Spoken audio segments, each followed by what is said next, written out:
You ask Tiger to solve. This deals with linear equations with one unknown.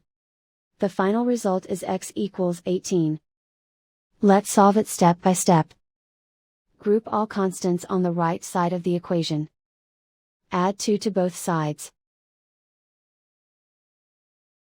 Simplify the arithmetic.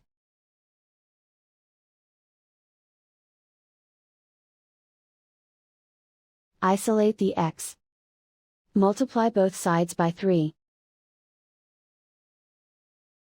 Group like terms.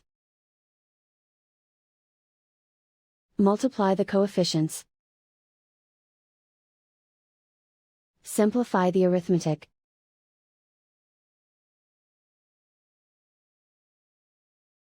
Convert the x into a positive number. Multiply both sides by -1.